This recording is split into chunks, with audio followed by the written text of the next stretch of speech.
Salute and thank you, NERDSoul. Oh, yeah. Lay ill kid at OneYoungsta. Holding it down, bringing that street geek and NERDSoul. Like, comment, subscribe, hit the bell. Let's go, baby. It's Star Trek time. All right. Starfleet Academy. We out here just trying to learn how to be Starfleet elite, if you will. And not by ourselves. Right over here. That's right. I got it right. I know where it is every time. Cinematic sorcerer, Solar Gray. What's up? Hey everybody, this is Solar Gray, the cinematic sorcerer, and I'm not coming at you with tea. I'm a coffee man. Yeah. Now I'm coming at you just from the living room of the Wizard's Tower. Because what you guys tuned into, you might have thought that you left some entertainment over here, but what you really found were two podcasters in some deep conversation. Oh boy. So I guess I'll start off with this episode. You know what? I'll start off with this episode saying that this is something that I wasn't expecting to get directly after the last episode we got, but I guess it does make sense to get a little reprieve. And this episode is episode 7. It says, during a school holiday, cadets return home and must choose between family expectations and dreams. Now, shouts out to any Patreon people. I did a reaction for you guys. It's on over there. You'll also have something on YouTube, but it'll be a little bit shorter. You know what I'm saying? You can basically thank me. Well, you could thank me basically going through Scream and then reaching out to friends of mine like Solar and saying like, should I do this? Will people even care? And we'll see. So reactions to Scream, reactions to Star Trek is up there as well. And any other stuff. I think I'm going to do Night Patrol because some people were like, have you seen Night Patrol? You need to watch Night Patrol. So I might do that. But anyway, back to Star Trek. You know what? If y'all want to check it out, it's $1. $1 for the whole month. Hook a brother up with a 5 to see what other content that he's putting out there. Yeah. Because I do a gift. I do a digital gift every month. It's $1. Just $1. And then of course the longer crazy content where you can't get here is $5. But it's $5. But you know what I'm saying? If you only get one, you still get a whole bunch of, comics and music and stuff like that. And let's be real, y'all been wanting to watch anime with this dude in real time forever. Forever. Well, man. And here it is. I do need to catch up on that Jujutsu Kaisen. Y'all might see me, but anyway. And so that's what Patreon is for, man. Y'all get all that because YouTube don't like those hour-and-a-half long videos. Nah, they don't actually like us hanging out with each other and getting to know each other. They want to pay us to pretend to get to know you guys. Oh man. So speaking of getting to know. We have two main stories here. Well, sort of 3, but we have 2 stories here. Everybody's going off on holiday. Like I said, I didn't expect an episode like this, but it does make sense to kind of reel it in a little bit because last episode was kind of heavy. We do find out that we're a month out, like a month and a week or so out from last episode. So, TV time. So I'll throw it to Solar. How are you feeling about this episode? This episode, so as the old Star Trek head, I'm noticing something about this series, and this episode really jumped out at me for it. And it reminded me of the original series episode, Amok Time. Okay? And that was the original series episode where Spock got married because he was in an arranged marriage. And I'm like, oh, this one's paying an homage to one of the TOS episodes. All right, let's see where this goes. That's the suck part about media. When you get old, you can see patterns. But as far as the writing, the storytelling, and I'm going into this bias because you know how I am about character studies. Y'all should know how I am about character study. Especially in the first season of a television show. First season of a television show always has all right, who are these people? And why do I care? And every episode of the first season of a show has to give you just a little more reason. This is what, episode 7? Yeah. Episode 7? And we have 10 in all. So I'm assuming the last 3 we're probably about to ratchet back up. But yeah, we're about to ratchet up to action. The action part.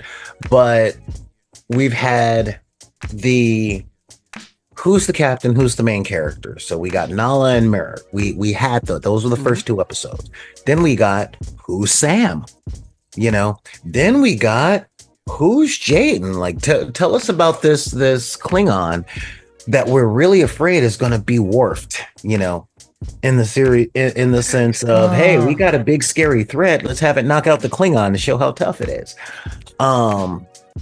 And this episode followed that trend and giving us Darum, and I forgot her name, the one with the dad moral. Oh, his betrothed, basically. No, not his betrothed. The star cadet, the one whose dad is an Genesis. admiral. Genesis. Yeah. Why do I forget that? I have a neighbor named Genesis.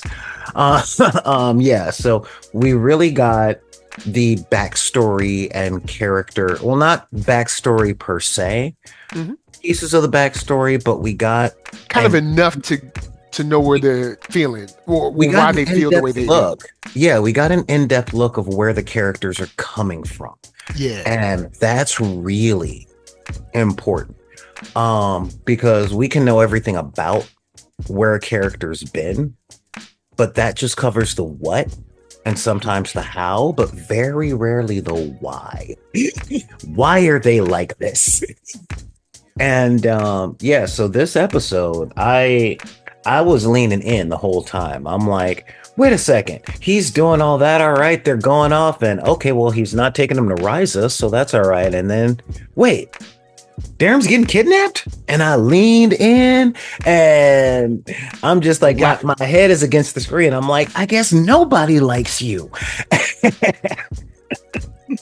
And I'm like, wait a minute.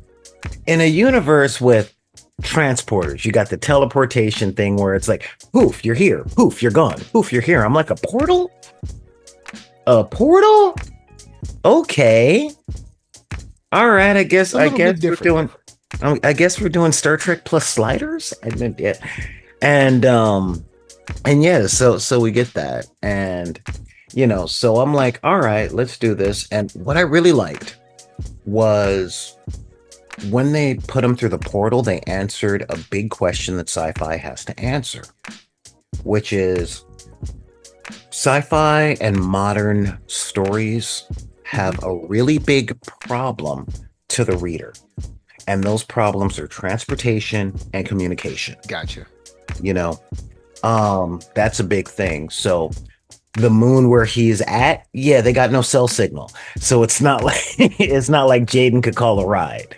Like, I have to let the captain know where I am because I'm supposed to be out with my boyfriend. You know, he couldn't call an Uber and leave, you know? And that's really big. I'm big on that with sci-fi because I grew up watching horror movies, and it's always, you know, and when you watch horror movies with youngsters nowadays, they're like, why don't they just call somebody? Ain't no phone. Well, you know, that's it's how 85. There are no cell phones. That's how they cross the way they cross the distance now is, you know, they all have to enter this death game where everybody has to give up their phones, or there's some kind of EMP, or the phone gets dropped and it gets smashed, i.e. primates. Yeah. You know, like there's always, or the phone is on E, which I'm like, your phone is never on E. It's at least hovering around 30%. Come on. But, you know, I let it slide. You need the story. But there's always some kind of inhibitor now where they have to like throw it in, or I left my, you know, the killer's here, but I left my phone in the other room. And it's like, that does make sense. You know, we've all been like, oh, where's my phone? Oh, it's in the bedroom, or oh, it's in the kitchen, or something like that. So hey, shout out to the ADD brains. It's more like, yeah, so all right, I'll talk to you later. All right. So where's my phone? Where's my phone? You know? Shout out to everyone who's left their phone in like the refrigerator or something. Honestly, shout out to everybody who forgets that they're sitting on their phone right now. Yo, hey, look, the find my phone. Look, the find my That's phone. why you got watches. This thing be coming in handy. But I did like it, and I also like they did explain that whole warp thing. Like, hey, we use like a warp kind of wormhole kind of thing. I was like, oh, okay, cool. That's a cool way to show that other civilizations have solved the transporter problem. Yeah. Because it's safe to assume that everybody doesn't have Federation tech. Well, Starfleet, everybody, or people may have solved that problem before Federation came into being, and they're like, well, we don't need this because, well, remember, we already got post-burn. We're post-burn, so during the burn, you had a couple hundred years where everybody was on their own. So it was like, this is how we did it while y'all were gone. Oh, you're back. Yeah, you know what? Our thing works. Well, we already solved it. We already solved that. I mean, we're not gonna not take your tech, but we'll use it when ours breaks down. Yeah, it'll be like a backup or something. Yeah, it's like you've been riding around on an electric scooter and your grandmama buys you a bike. It's like, thanks, grandma. Cool, but So yeah. But you know what? When that electric scooter run out of batteries, that bike is right there. Yep. I guess I'll get into let's talk about Genesis, because all we knew about Genesis is that she was, top flight security, A+, A1 certified, #1 cadet, and now we learn homegirl lied on a resume. I'm mad. Now, at the same time,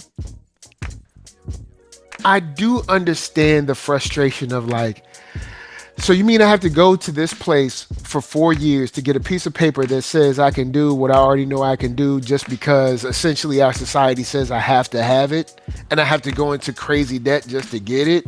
And then let's throw in the kicker.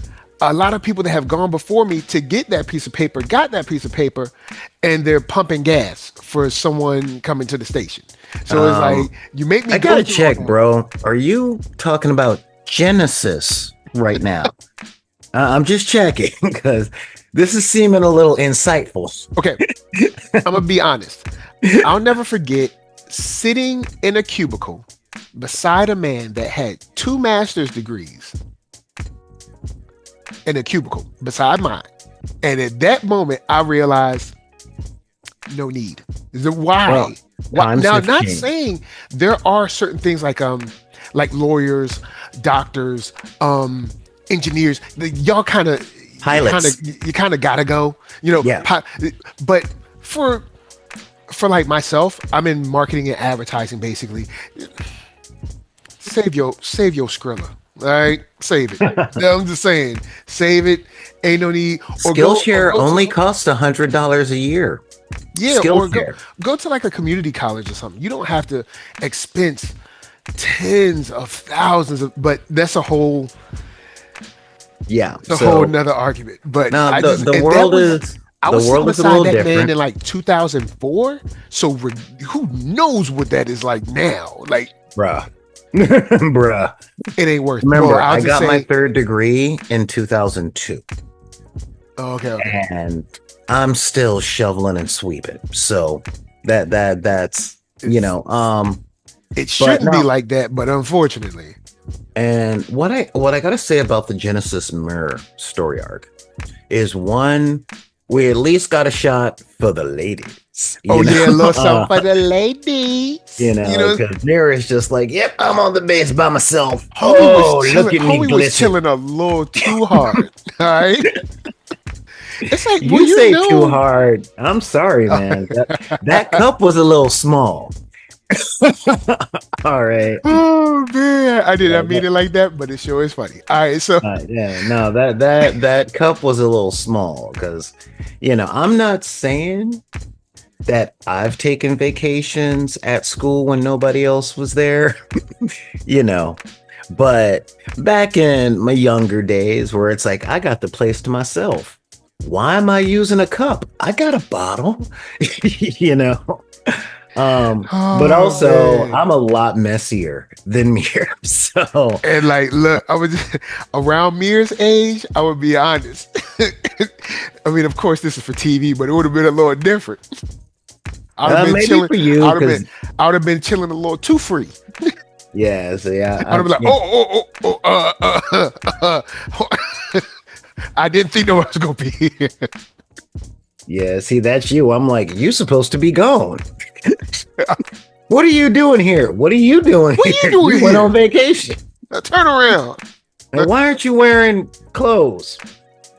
Don't worry You about weren't all supposed that. to be here. You ain't asking the right question. The real question is, why are you me? here? Yeah, but yeah, and you know, I gotta say, so this episode reminded me a little bit about my past and why I started taking martial arts that weren't from Japan. Okay. Because my older brother is in the Martial Arts Hall of Fame for Shorin Ryu, which is Shotokan, and Karate. Okay. And a few other styles. If you speak a little Japanese, you understand what the name means. Anyway, and so when I studied with him when I was a kid, it was, this is the man's brother. And if I did good, it was like, of course you did good. That's your brother. There's this mythology of like, when business hours are over for everybody else, no, you're getting that whole Morpheus download of whatever it is the legend is doing. Like, Gotcha. you know, what's his name? Wyatt Russell, you know. It's he's just now making his own, although John Walker is trash and we love him for it. But like those people who know that he's Kurt Russell's kid, and if you're today years old when you found out, look at that jawline. And the fact that his name is Wyatt, you know, Wyatt Russell. People are expecting Wyatt Earp or Jack Burton, you know. When it comes to, say, Mia Hawke and Stranger Things, which we covered. Oh yeah, you know? And see, I didn't even know that. Oh yeah, I didn't know that until after the show had ended. I was like, okay. So it's like she's got the whole nepo baby problem, and people are like, "Oh, nepo babies, they got it easy." No, they don't. I mean, they do and they don't. Like Jack Quaid kind of broke it down where he was like, yes, I still have to, I still have to do the role. Like I still have to go and act. He was like, but I didn't have to get a manager to believe in me. I didn't have to get an agent to believe in me. He was like, so I'm going to be honest about that. He was like, so many people come to this town, meaning Hollywood. You got to get someone to believe in you. He was like, I didn't have to do that. He was like, I just want to act, and it just opened up. So, but of course, you still then have to. You got to do the acting. And the big thing is that it's very reminiscent of Japan because, being a Nepo baby, the door is open. Your parents open the door. I mean, sort of as they should, too. That's the thing. I mean, but the problem is, in itself isn't bad. It's because we've seen so many bad versions of it. Well, that was where I was going with Genesis. Yeah, her father opened the door. But once she's in the room, she don't get the grace that normal beginners get. She don't get the grace that intermediates get. She's in the door and she's expected to be better. She's legacy. Yeah, she's legacy. So it's like, well, of course you're going to be on the captain's track. Like, can you imagine if she only wanted to be a science officer? She would be like Mariner from Lower Decks. Yeah. But like real talk. And I mean, but I guess it's supposed to be like, because for instance, here, now it's called Altria, but Philip Morris, everybody, not everybody knows because it's been a while, but Philip Morris, the huge, I guess, distributor and creator for cigarettes and Marlboro, all that stuff, is based here in, Virginia. Most most specifically in Richmond. So it had the big Philip Morris plant and everything, and Reynolds was here for all the aluminum stuff, and Yep. I forgot, there were a couple of other plants here, and it was nothing to see a dad and his brothers and their nephews and blah blah blah, because they know you come from good stock. You know what I'm saying? Like, these guys they got integrity, they work hard. Yeah, I'm gonna bring his son in here. Of course I will, because these guys are responsible, they're dependable, those kind of things. So it's and more to the it's point, good. And you'll see go to a factory and you'll see generations at that factory. And more to the point, I won't have to discipline this new worker. Oh yeah, their parents will. Yeah, I don't have to look out for. I'm bringing in your son because they'll be scared to screw up. Yeah, and again, like when it comes to Maya Hawke, Ethan Hawke is one of my favorite actors. Okay, he's on that Denzel tier as far Black as Phone 2. Yeah. So, and the fact that she is the child of Uma Thurman and Ethan Hawke, and she's primarily a musician, and I like that a lot. Like David Bowie's kid is into video games and not music, so it's like the parents opened the doors, but the kids went a different path. But Genesis went Starfleet, and her father is a decorated officer, an admiral. That's the rank above captain. That rank is so high, Kirk never wanted it. Every time he got it, he stole a ship to get demoted. So I mean, Oh man. And so, but she grew up eating, living, breathing Starfleet policy. She knows all the stuff. And what I really liked was the resolution, where they left it kind of ambiguous, and you can interpret it any way that you want as an audience member, and you won't be wrong necessarily. Because when she was like, no, look, I broke in here because I had to change my letters of recommendation because I forged them. And the first thing Captain Nala said was, what's in those letters that isn't true? And I'm like, all right, this captain is a little, like, I saw it with the prank episode, but she's what I call a pragmatic cheater,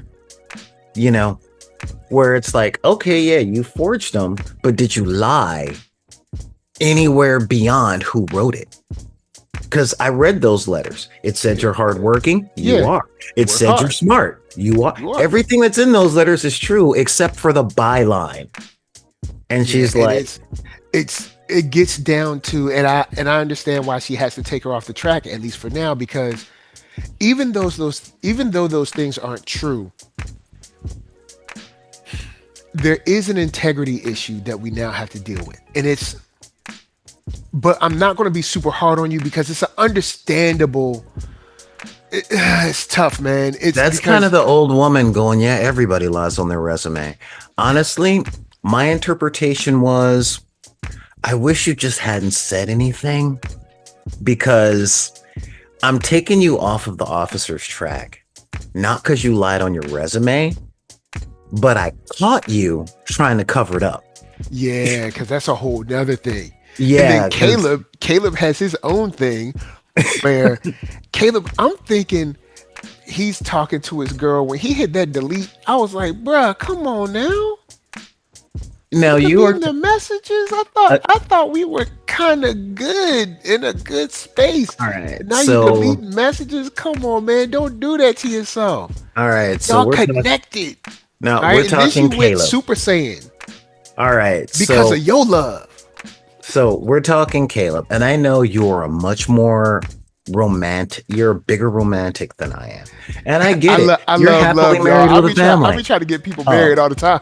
Yeah, but no, I mean, let's put that aside, and let's flash. I'm like the mother all the way back. I'm let's like the mother all the way of back. Someone who's say 30 plus, and there's no one special in their life yet. I'm like, found someone? Well, being almost 49, no, and I ain't looking. But how about her? She's nice. But all right, but let's take the Wayback Machine. Let's go all the way back to our early 20s. All right, when we weren't as emotionally experienced. All right, you are sitting up there in your hoodie trying to tell me that you ain't never, ever started to write a text or an email or thought about calling and then getting that answering machine and you didn't freeze up and hang up or push delete or forget to push send. Push send. I grew up in the 80s, all right? I got notebooks of love letters. The funny thing is, I did it similar, but for sort of different reasons. Like, all right, back if you're a certain age, I'm 43, right? So I was born in 82. So if you remember, you get to the end of an answering machine and you could, like, if you messed up, you could re-record it, right? So I was the one that was like, I didn't really get my whole thoughts off. Delete that. Let's re-record a new one. No, I didn't really hit the mark how I wanted. Let's re-record it. So like, I'm trying to be Lady Lisa, come get your boy. just I was trying to do like the perfect romantic message, and I was just like, it's not good enough. Start again. You're just I'm in orbit around you like the blue man in the Chagall. No, wait, no, that's not it. Shall I compare thee to a winter's day? No. Let me do all that. See, you do that before? Or when you leave a voicemail and y'all try to have the slow jams in the background, like, don't look. Hey, look, y'all know y'all was there. All right, y'all know. I was not the only one that had tried to have the slow little jazz in the back. Like, yeah, I was just thinking about you, girl. See, to let you know how much of a player I wasn't, I tried that, but I don't have the record collection for it. I was just using my dad's stuff. I didn't have. I'm sitting up and I'm like, all right, I'll put on a little jazz, and I'd be like, hey, girl, how you doing? So I was just thinking about, and then in the background, I'm like, damn it, Miles. It's like, no, not that one. Exactly. Oh boy. So, but yeah. So again, I've been in relationships where the girl got a whole lot too close before I was ready. Where it was like, damn it, you got in. And she's like, I just want to know if we're going to try to love each other. And I'm like, I'd like to, but he's out there right now and I've got to go to work. I'm Batman. Seriously. I'm like, I'm standing on the top of a building. I'm in a trench coat. I'm brooding. I really like you. I'm a hard man to love. I have a larger mission. I'm trying to make the world a better place, and I can't do that while you're waiting on me to get home. I mean, that was, oh boy. Have I changed? A little bit. I just can't do that. It's like, well, what if I'm waiting for you to come home? God, I'd be able to do that less. Not that the world is broken me, just romance has. But I was like, for instance, in high school, I was voted to be the first person to get married. Like, I was that guy. That tracks. I was that guy. Now, I wasn't the first to get married, but I will say I'm happy. Yeah. But yeah, I will hold up a boombox with love songs quick. I'll be like, look, man, ain't no need to waste no time. Now, speaking of relationships outside of Caleb, real quick, Jaden and that I don't know. I ain't feeling them. I ain't feeling them, man. You need somebody else. No, but then you got what's the girl in Discovery? They was breaking up and getting back together, breaking up. They got on my nerves. I was like, y'all need to stay together and just stay. but then he stayed on the planet with Dax and all them, like all the Dax people. He stayed on that planet, and then they finally broke up. Well, all right. The So Dax planet. it's trillion. But yeah. So I'm like, you know what? Y'all need to back off Kyle, because honestly, it wouldn't shock me, and I do root for underdog characters, and something tells me that like plain, don't he? yeah, and I know what you're thinking. You're Ted Lassoing this, where it's like, you know what, Jaden? Kyle's fine. But you deserve better than fine. You're freaking Jaden, all right? You need somebody that makes you made an eyeball, man. You made a whole eyeball off of like some skin. All right? Just to pick a lock. Just to pick a lock. Come on, man. You know, but see, that's kind of where. So I have a lot of married friends, all right? And a good amount of my married friends, not just the one I'm talking to, there is one is an artist and one makes the housework. Okay, some of my one of my closest friends, he's not with me any longer. He was a consummate artist, worked at ILM. He died of a heart attack about 10, 12 years ago. Oh, man. But, and his wife, CPA. And she loves all the art stuff too. Like they work the Renaissance Fair together and she makes all the costumes and all that stuff. But as far as that 540, that was her. And, and honestly, every once in a while, she'd be like, all right, honey, you're starting to get a little crazy. So it's time for you to find a job. And he'd be like, all right, fine. Hey, Lucasfilm, you're working on anything? All right, I'll be down on Monday. Happy, hun, and I see Bryce. Lisa got the budget on lock. I don't know how. See? I see spreadsheets and I go blind. unless I'm building a spreadsheet for equipment inventory. Then it makes sense. I mean, I'm like, oh, okay, we have 3 cameras. We got, 45 batteries. They bought from here. They cost this, but like that budget, look, hey, all right, can we do this? How much? I speak to this treasurer. Like, how much money do we got or do we don't got? And see, that's part of a partnership, all right? I often tell people, because I don't know why people come to me about romance. I'm like, I guess because I have the outside perspective.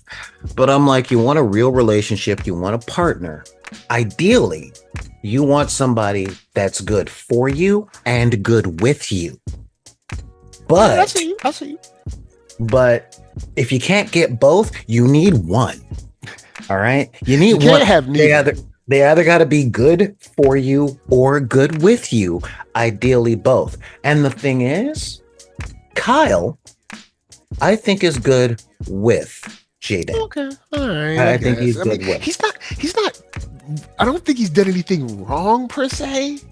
We just haven't seen what he did. But remember, last week, all right. Who was our Klingon? Rest in power. He was brave. And he's part of the War College. And Jaden is a pacifist, even though he was ready to go to work with a rock, but you're right. He is in War College. Yeah. He must be on some kind of strategy track or something. Exactly. Like that. So everything about him reminds me of an intelligence officer. So he's probably going to be like transferred to Sector 13. So he gonna be like toppling civilizations with Michelle Yeoh, and Jaden is gonna be replacing spinal columns. That's where I could see those two. So I'm just before we go back to Caleb, real quick. He had sunburn, but I was like, but this is Starfleet, so like he'll be fine. It's just like just a little cling. Like it can't be that hard, right? Like sunburn should not be a thing. Like she gave him Will Smith ears for a hot minute. If you can cure Will Smith ears with a shot, because he was able to hear us commenting, and then she hit him with the shot. So that was a flashback to the first movie, or to the first movie of the Kelvin verse, Oh, okay. Oh, yeah, when Bones was trying to sneak Kirk onto the ship and all that stuff. So I'm like, all right, One place that Starfleet literally has obvious advances has always been medicine. It's just like, we give you a shot, you good. As long as like, you're not but I lost dead, the bottom half of my right. body. Yeah, we gave you we learned from Captain Pike, so we just fix everything with a shot now. That's all you got. Watch the Menagerie, you'll get it. But yeah, and I want to give a shout out to the surprise relationship between Reno and Number One. Yeah, even because and it strangely works. I don't get it, but the fact that every time we see them, they're always arguing with each other is hilarious. Oh man! And then how many old married couples have you met? I've met. Well, sadly, the ones that I've met, they don't seem to argue that much. They like love each other. And then there are a couple that where one is in one bedroom and one is in the other, unfortunately. Well, old married couples come in two flavors. Just two. Well, technically three, which is any of our progeny does not like being around us because they're like, oh God, no, I don't want to see that, Grandma. Number two, fighting all the time, but can't imagine living without each other.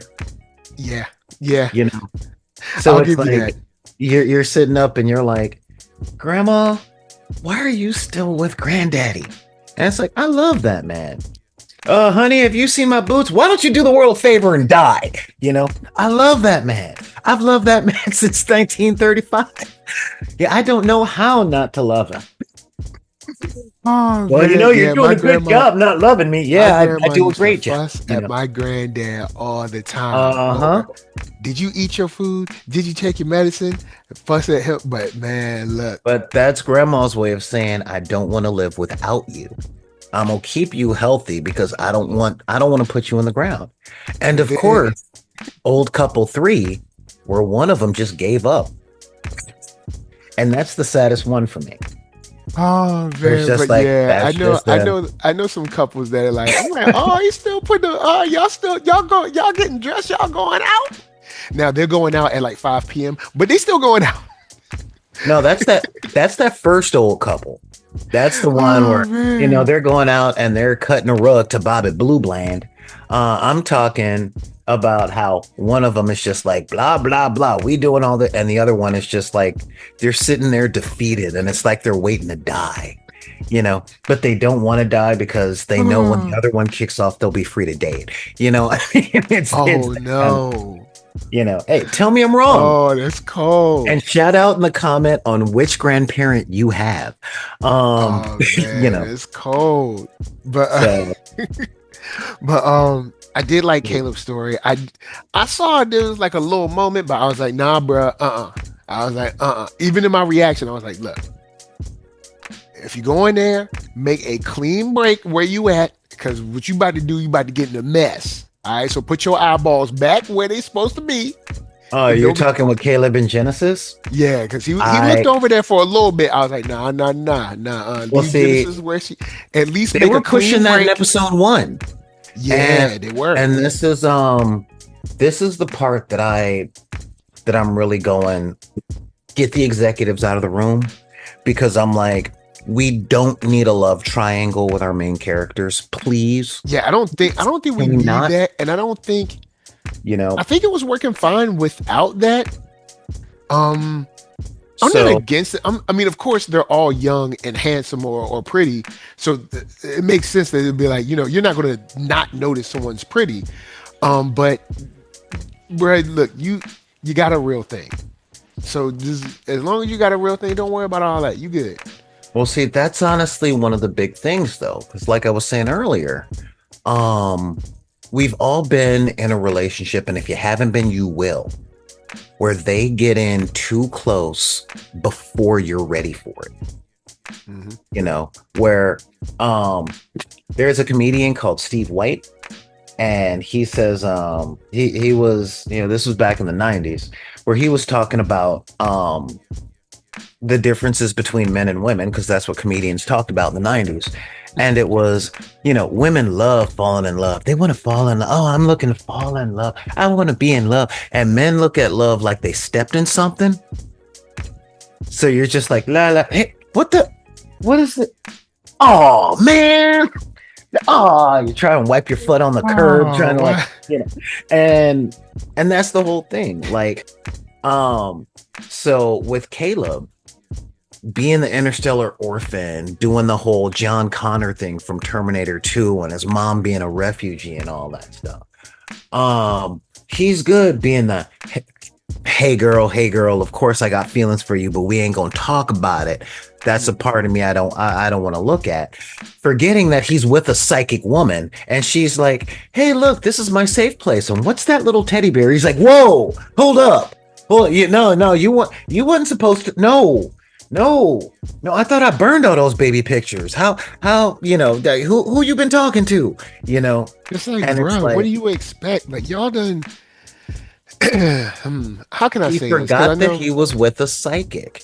Well, and never forget, anybody that can get that close when you're guarded, guarded people understand that they're guarded because anybody that can get that close can hurt them.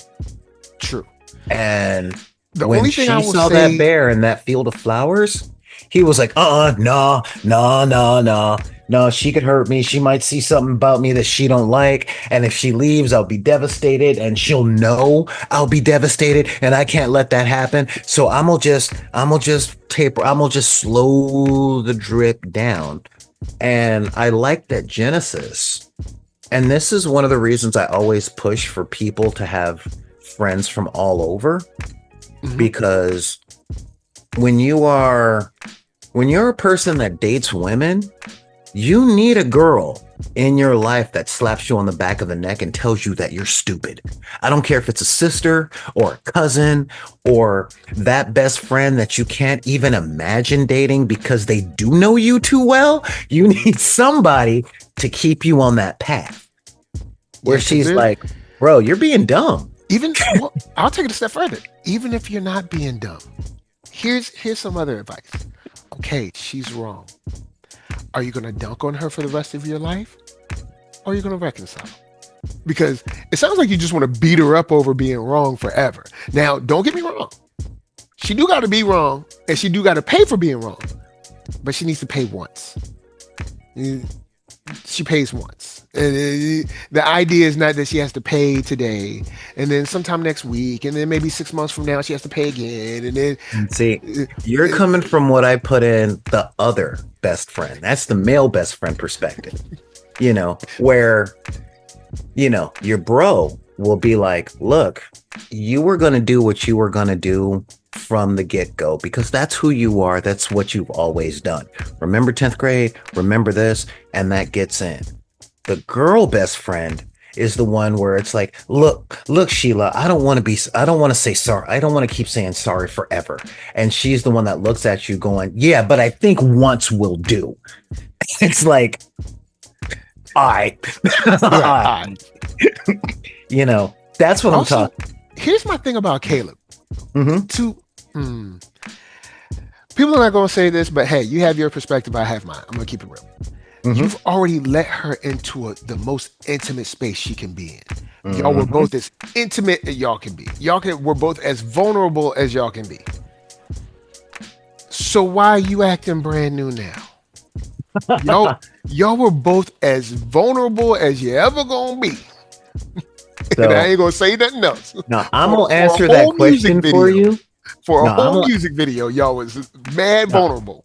I'm gonna answer that question for you because you know the answer and you don't like it, which is number one, why you acting new? Because to him, that is new. Okay, because remember, they might be of age and attractive, but they still kids. So it's like, yeah, she got in deep. It's like somebody finding your real comic book stash.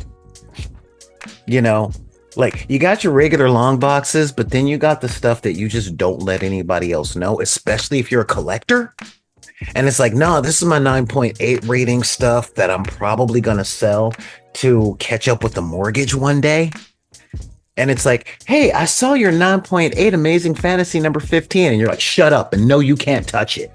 You know, that's why. Because she saw it. And if she sees it long enough, he's going to let her touch that comic book.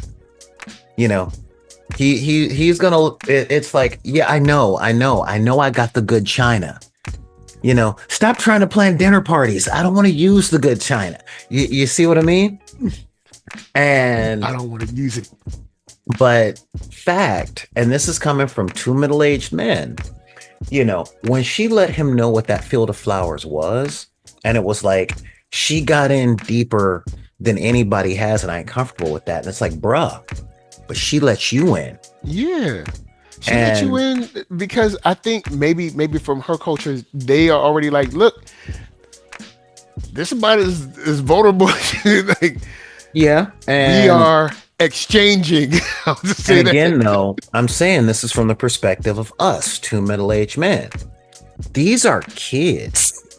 This is the reason people in their 20s are too young for me to date, because they don't get that yet. They're still kind of wired to me. And they can't see the bigger picture, you know, while they're in it. Wow, they people can, thought I was weird when or when people thought I was weird when I was like, I don't think it's time for us to go there yet. It's a little, you know, we still, you know, that's a big step, because that is it comes with a lot of responsibilities and not a whole lot of margin of error. Yeah, I know our society makes it seem like this is a throwaway thing.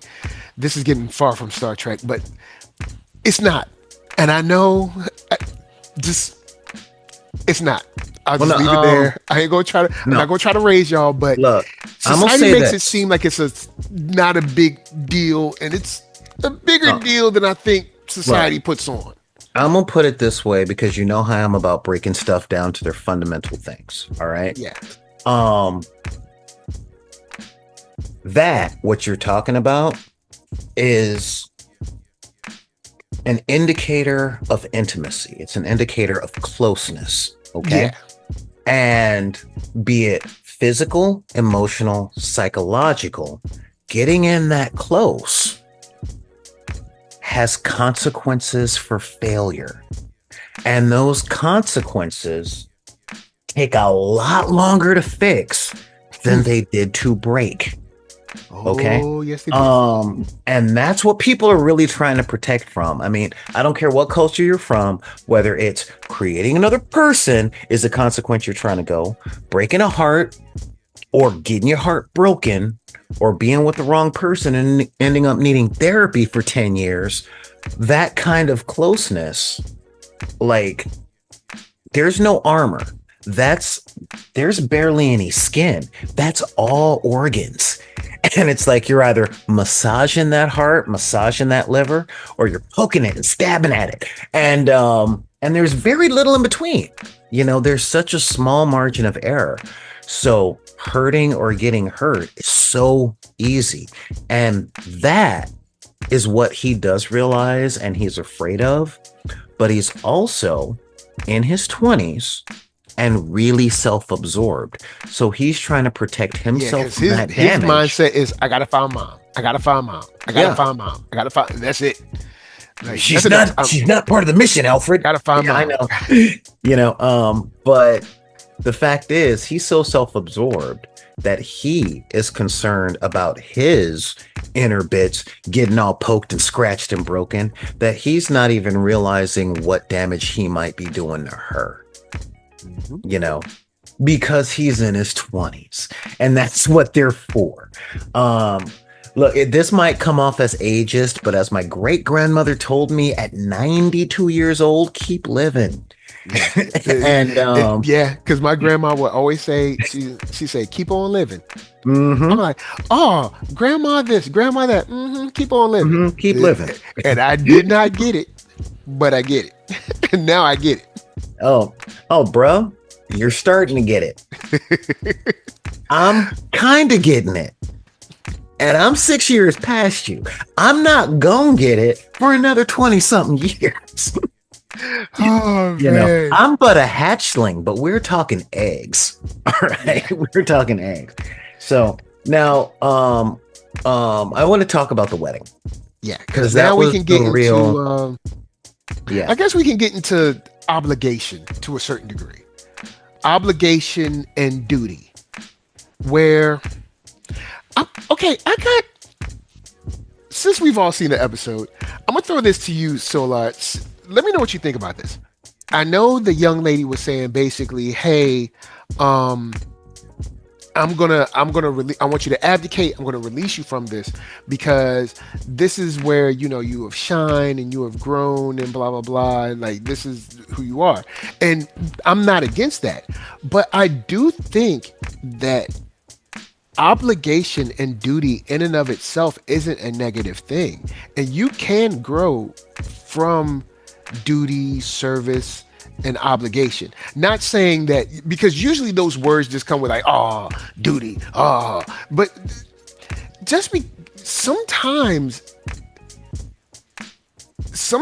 our obligations make us better people, make us more selfless. They can make us more service focused. They can make, and not saying that you should choose one or the other, but I don't think that his choice to kind of serve his people is particularly a bad thing on his face, because I know right now in our current culture it's like, do you, be all about you, it's all about you, and yeah, but that doesn't mean that a life of duty or of service or even feeding an obligation or serving an obligation for a week, 2 years, for a life doesn't mean that this is a bad thing. Or maybe I'm tripping. Do you see where I'm coming from? I do, but you've got the episode out of context. All right, okay. She didn't release him because he was staying there out of duty specifically. Okay. So they grew up together, all right? Mm-hmm. And he can do worse. I'm gonna sound like I was like, I see. Yeah, I ain't gonna lie. I was like, okay, yeah, you can do worse.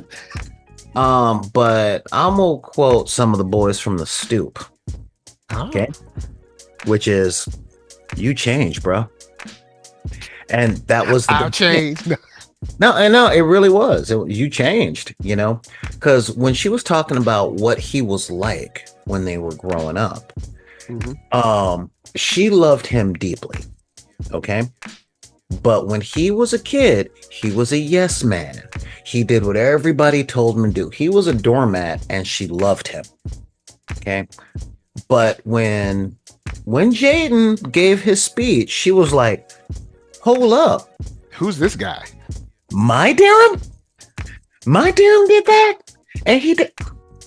Well, man, it's that's not the boy I knew. That's not the boy I fell in love with. Not saying that I can't. Okay. But he's coming into his own, and whether I like who he is, I love him enough to understand that he likes who he is when he's there. So it's like, I love you enough to say, go out and be the you that you want to be. Don't stay here under obligation and be who we think you ought to be. But when you are truly yourself, when you are standing wholly in yourself, and then you take the obligation because that's who you are, she would have been like, I got a good king. But he was coming into his own, and his duty was the biggest sacrifice a person can make, which is who they are. It was, that's really you. And if you stay here, you're doing what everybody else expects you to do. You're doing what I want you to do. But you're not being you, whoever that is. Okay, because the way I see it is, for instance, when I got married, I am not the same person than when I was single. But there's no way I can be all of that if I want to be married.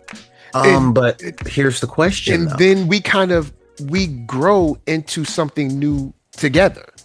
And not saying that the old person was bad or good. They were just that was then. That was 2000. I don't know. We're gonna be 10 years. We're gonna be 10 years in May. So 2016. Yeah. 2016. So that was 2016. At time of recording. There's nothing wrong with 2016, but 2016 just isn't the person I've grown to with this person. Yeah, and not to say that I can't do the things that I do here. I just do them differently because I'm considering someone else's life. But see, here's the big question though. All right. In 2016, were you the man that you decided to be, or were you the man that your mama told you were supposed to be? And that's a different thing. And the you that you are now, always figuring it out at every. You kind of get what, like, you got to figure who you are at 15, and then you figure out who you are at 20, and then you kind of figure out who you are at 27, and then you figure out, so you're always kind of continually growing. You know what I'm saying? I do. Maybe I'm tripping. No, the point that I'm making though is you're talking about growing and all that stuff, and you are a different person, but not really. It's really a matter of, since we're talking Star Trek, Starfleet Academy, and the overall motif is gardening. Okay. Oh yeah, because you see that in the opening. Yeah. So, are you a tree that's growing into naturally what you are, or have you been grafted? Okay, I see what you're saying. Are you who you are based on the choices you make for the reasons that you figure out, or are you obeying what others expect of you? When he left for Starfleet, he was who everybody told them to be. Like, it's honestly the great reason that they paired him up with Jaden, okay? Because Jaden is a Klingon. He is a warrior. He is supposed to fight. He is supposed to kill. That is what Klingons do. That's our culture. But that wasn't him. Yeah, but that wasn't him. He's the Klingon that's so passionate about life that he wants to preserve it, not take it. He fights so that others live. And his fight is different. So, and his brother saw that in him, but he was always himself. His family tried to push him into being a standard Klingon. And he was like, no, that ain't me. I'm about patching y'all up so y'all can still fight. I'm not the one that's going out there hurting people. I don't want to hurt people. My enemy is death, not other people. And his dad disowned him. I still don't see how that didn't work out, because you would think for people that are at war all the time, someone has to be a medic. Like, not in a culture where you die gloriously in battle. Oh yeah. I see. Now, I'm thinking if y'all always fighting, someone gonna have to make a stint. You're coming from a broken leg or something. You're coming from the perspective of a culture that's afraid of death. But if the best thing that you can do with your life is die fighting, what if you can live to fight another day? Aha! And that's Jaden. See that's Jade. And see, he is himself. So his whole society tried to push him to be a certain thing, and he was like, "Nah, I'm gonna do my own thing." But Darum, on the other hand, until he went to Starfleet, it was okay. I'm supposed to be a prince. Cool, I'm gonna be a prince. I'm supposed to do this. Cool, I'm gonna do. Well, what do you like? Whatever you like. Well, what is it that you want to eat? Whatever you like to eat, And then he gets to Starfleet, and I thought it was a piece of brilliant writing because he was written to be hated because he's an arrogant jerk. But he's an arrogant jerk because it turns out he was the doormat at home. So he is now, and I can see him through the lens of, you've got repressed anger from never being able to be yourself, and you are being what a nerd thinks a cool guy is supposed to be, like Tobey Maguire in Spider-Man 3. You're not cool. You just think that you're being cool. And then you get someone like Jaden who's cool and don't know it. And he's like, look, I'm just being me. And I didn't like you because you're arrogant, you're cocky, you're this, but then you put up this whole selfless thing and you actually help. Yeah, because you've been selfless like 2 or 3 times now. So it's like, why do you act like this when you're a brave hero? Like, what are you doing? Yeah. Like, and when and when the princess found out, he is a brave hero. He's everything I didn't know that he was. And he needs to be that because that fits him well. Like, that looks good on you, bro.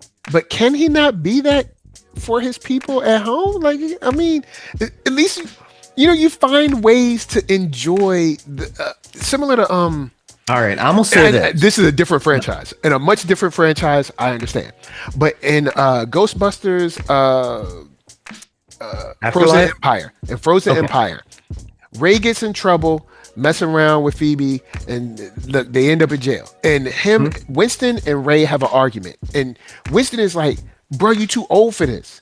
You have to figure out how to do what you love, but just differently." Like, Winston's like, "I'm still busting ghosts, but I'm not doing like, bro, I can't be doing no cartwheels and stuff. I can't be doing action rolls over, car hoods.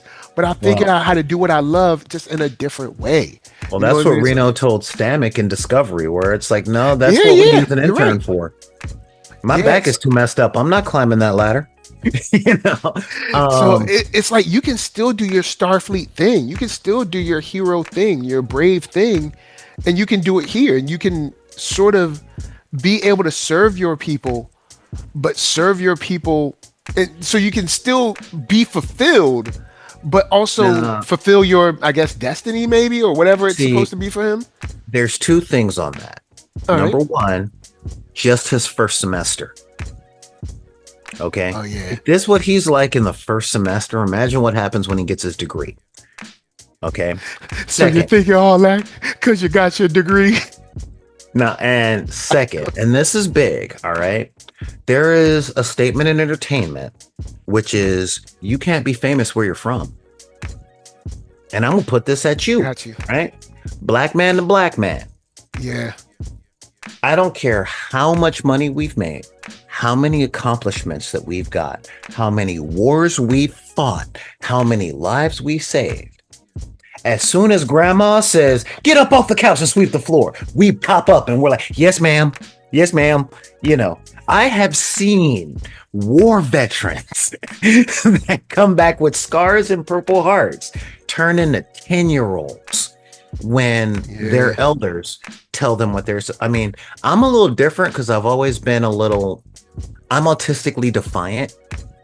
So when Unc is on me saying, "You flipping those burgers too slow," I'm like, "Oh, you want to flip a burger?" And then I knock over the whole barbecue when I leave the cookout. Why my burger got to be in the dirt? ask Uncle. I'm like, man. "Oh, y'all come to my house and y'all want me to cook for you. Now I'm cooking and you're trying to tell me what to do." Done. But that's me. Because I recognize that it's a power thing. And I'm like, you know what? Just because you're older doesn't mean that you're better. You got to give me some credit for catching up. That's where I'm at. But mostly, and still, I'm like that with Uncle, but I wasn't like that with Mom. You've seen me with my mom. All this stuff. Man, your mom was awesome, man. Like, and she's like, "No, boy, get up and fix my plate." All right, cool. We came through. She was great. Like just you felt like at home. Like, oh, I'm at at my cousin's house or something like that. I'm gonna put this on. Look, black people, we always cool. Like, you come over our house now, we might be a little too cool. Cause we'd be like, "Hey, go out there and go and get some cut that lawn." Go out there and cut the lawn. Be like, I just got here. Oh, you basically my son now. Go on. Hey, I always had to tell my white friends, I'm like, you don't want to come over my house right now. And they're like, why? Your mom is great. I'm like, you come over. You're going to be helping me reshingle the roof. Yeah, it's like. And one of them tested it. Because like. We up on the roof and I'm like, see? Told you. Like, look, come on over here. Like, look, go, like, take out the trash and you take the trash out with them. Like, we both. Why like, are we them both dishes doing ain't going to this? do themselves. I'm the guest. That don't care. Look, black mamas be like, look, your dad will be like, hey, going out, look, you cut the grass, you rake. Like, what? I just spent the night to hang out. Yeah, you spent the night. Yeah, this is how we spend in the night. And now it's Saturday morning. I want that grass cut. And you gonna do some raking. Be like, look. It's like, no, but I'm a guest. You're right. And I guess you better get out in that backyard. When is my mama gonna get here? I don't want to rake foreign grass. I don't want to rake my own. No, like my grass. But yeah, so now with Jerem, imagine that with a whole government. I get you. And that's what he would have been had he stayed. But imagine how far he's come because he was willing to do that. And he was willing to do that because that's what he was supposed to do. Now, what you're talking about would be Captain Jerem. All right, got you. That's him on the Picard path. That's him on the Cisco path. You feel me? Cisco. That's him. That's him after Starfleet, after running a couple of cool tours of duty. And then if he goes back to be king, he's doing that whole philosopher king Star Trek action thing where you get a little Riker in the king, a little Aragorn, a little bit of Theon. That's when the king has to get up and like make y'all realize like I can still do this. Like I don't want to do this, but I can still do this. Hand me my sword. Like the Klingon that was talking to Captain Nala, where he was like, "Nah, man, we're Klingons. We're conquerors. You always got to fight me, don't you? It's almost like I'm throwing a hint. Hey, no, you're on that planet, yeah, and we're claiming this in the Klingon Empire." Like, well, I guess you got it. Like, oh darn, we surrender. That's a king move. That's a king move. And Jerem ain't there yet. He's not there yet. And also, Jaden is a real friend. Willing to jump into danger, had no idea was on the other side of that wormhole. No idea. Straight through. Bravery. Also, integrity when he stood there and he said, you know what? We can deal with this when we get back to Starfleet, but I got your back. I got your back. I'm going to be here. And he even came back and gave his speech and gave a good speech too. And I'm mad as hell at you right now. I'm mad. That's the bit. I am so mad. We're going to ride this out. We're going to fight over this later. But right now, I got your back. And remember, he has a thing against public speaking. Oh, yeah. So it was like, you wrote me into this thing knowing that I hate talking to people. I hate public. And now you're trying to do all this stuff? And you're looking at me saying why you should get married. We ain't that close, bro. I'm only here because I can't get an Uber. Yeah, it's like, we're cool, but I didn't know. But I think they got a deeper relationship between it, and I like it. He stood up for him. I like this. This was a nice way to kind of what a real friendship looks like when it grows, and that's what I like about this show so far. Because even though I know it's about to get bad, because there's no way we get an episode this nice and calm without it about to get bad. Oh, Giamatti's coming back. But yeah, so one thing I got to give the show props for is every other Star Trek show, including Lower Decks. Oh, okay. Voyager kind of touched on it a little bit, but it's like, look, we're here, we're a crew, now we're gonna get along. I don't care if you're Maquis, shut up, we're all stranded. Let's just get to work. We're all stranded. But when you get the other shows, you got one or two pockets of people that got history, but the crew has got to learn how to work as a crew, but you don't really see the intricacies of a friendship growing. Like not at this scale. You really got to see it with O'Brien and Bashir in Deep Space Nine. You got to see it with two of the dudes from Enterprise, who I forgot. Man, that show needs its flowers. And you definitely you saw it with Stamik and someone else on Discovery. But you don't really. But when we see a Star Trek show, specifically a Star Trek show, but a lot of sci-fi, the relationships are pre-established. There might be one person who's the hard case, but we know they're going to come around eventually, or they're going to get killed. Shout out to John Bernthal and Walking Dead, but they're going to come around eventually because you're going to see that they're rough on the edges. They've got a heart of gold. But in this one, it's like we're actually seeing the friendships being built, because you got Sam and everybody loves Sam. What's not to love about Sam? Ask Twitter. No. Oh man, you ain't lying. But you get the cadets that we're following, and it's like, okay, look, I know we're looking at this is our crew, fine, whatever. But you can tell it's interesting from this side, okay? Because when you're growing up, your parents call everybody you're in class with your friend. And if you were anything like me, you would go to school and it's like, that ain't my friend. That ain't my friend. That's my friend. And this was when making friends was easier, but still it's like, no, that ain't my friend. That's my friend. That's my friend. That's my friend. Yeah. But we're just in class together. We're in class together. We're the same age. Some people you're kind of just in class together, unfortunately. And this one, it's like, yeah, we're all cadets. We're in the same class. This is our team. But there was a band in the late 90s called the Presidents of the United States of America. They made fun songs, okay? Like Kitty and Peaches and Gump. And they were a fun band, and everybody was like, oh, I love that song. He's gone. She's lump. She's lump. She's in my head, And they had one album because they hated each other.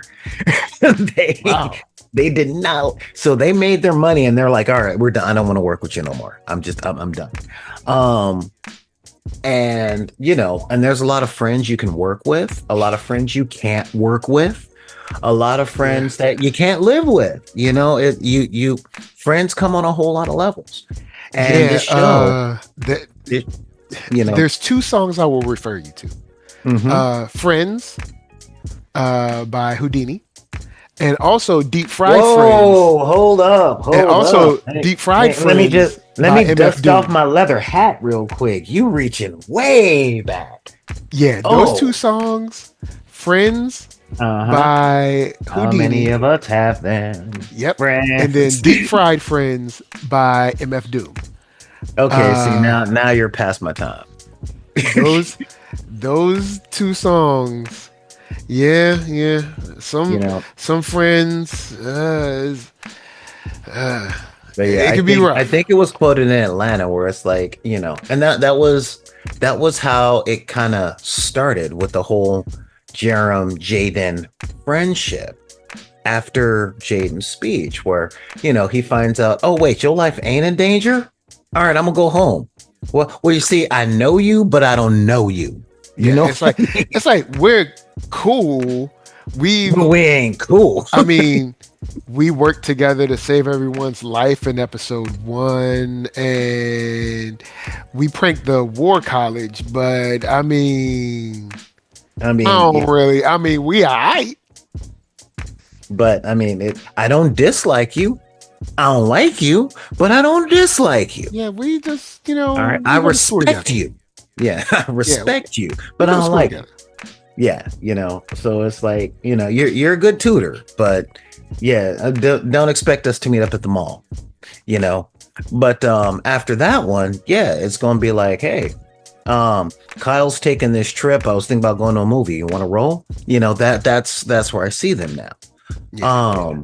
And that's really big. And this show is doing a great thing, just like the friendship that's growing between Mirror and Genesis, you know, because you know, before it was like, hey, little hot girl, hey, big hot guy, yeah, but you know we're gonna be rivals, right? Oh yeah, because you're daddy's little girl that comes from the rich house and you do everything right and all that stuff. And I grew up in them streets, but guess what?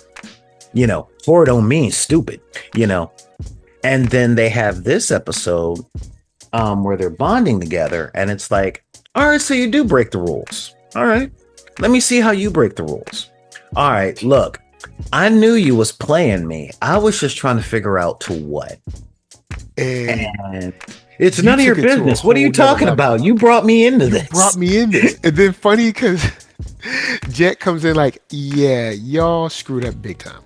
Uh-huh. Honestly, that was my favorite line of the episode. I thought I left my pad in here, but I was wrong. All I left in here were two cadets that are in deep trouble. I'm like, yeah. Man, wow. Yeah. Man.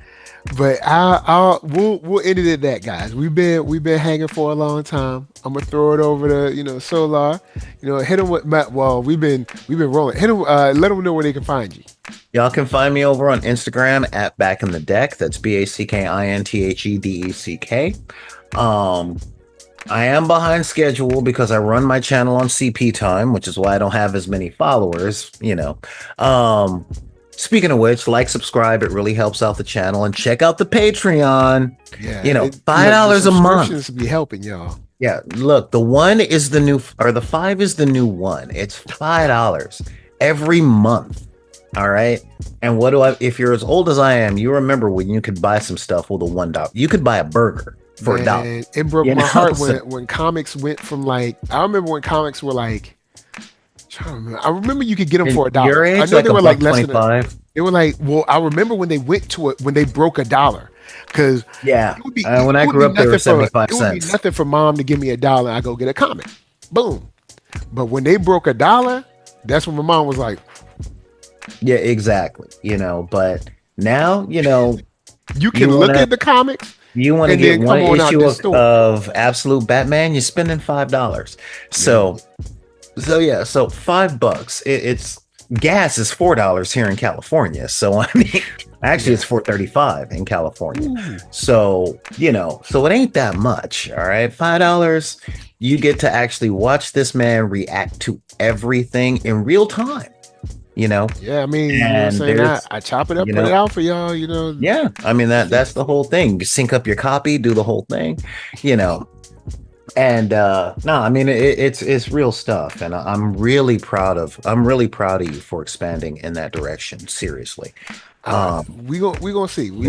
It's not easy, but no, you will give it 6 months. Give it 6 months, and I also chop it up. So like if y'all want to do like the real watch-alongs like live, that's the stream. That's let me know. Patreon stream, and we'll see.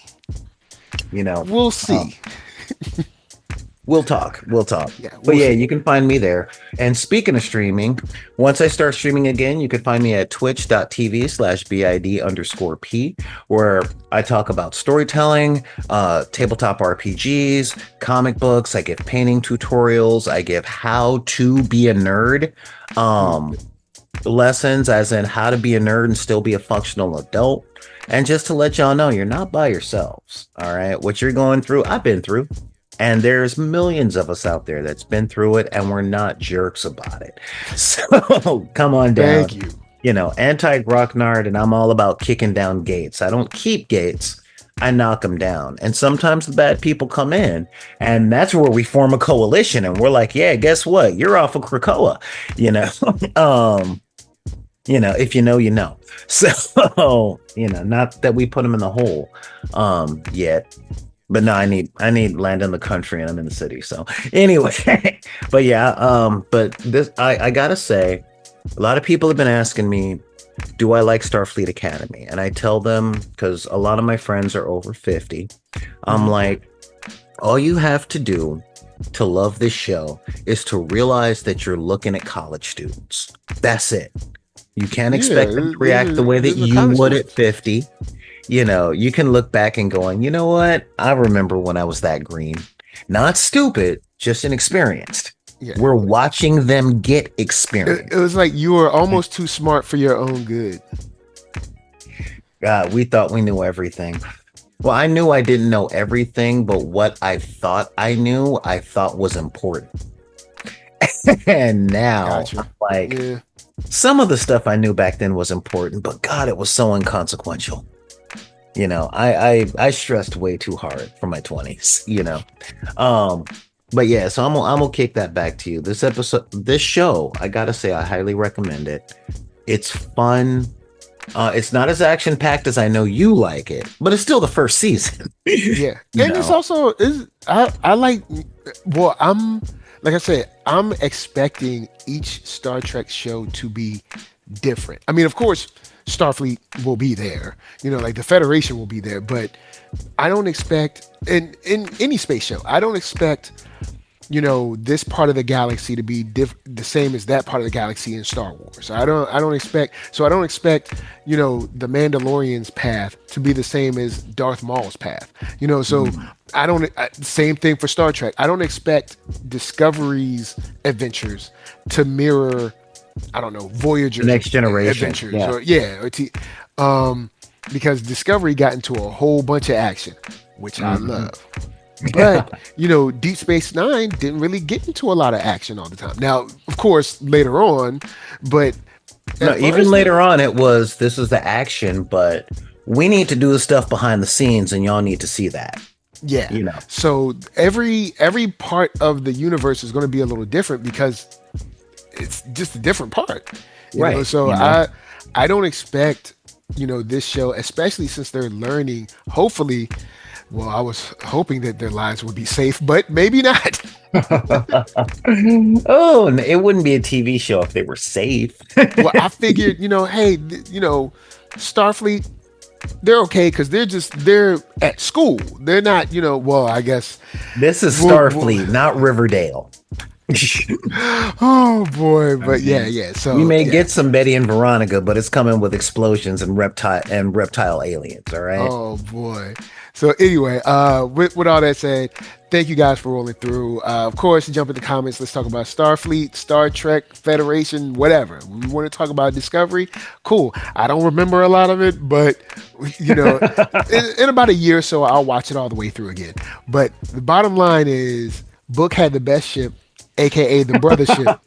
And with that said, NERDSoul, Facebook, Instagram, Twitter, TikTok, podcast, all that jazz. Until the next time, just telling you that, look, first, don't stay home.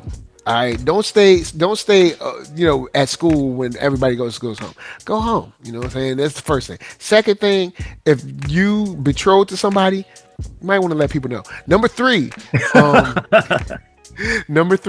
if you catch someone, you know, I don't know, stealing information or lying on their application, just, I don't know. No, you didn't.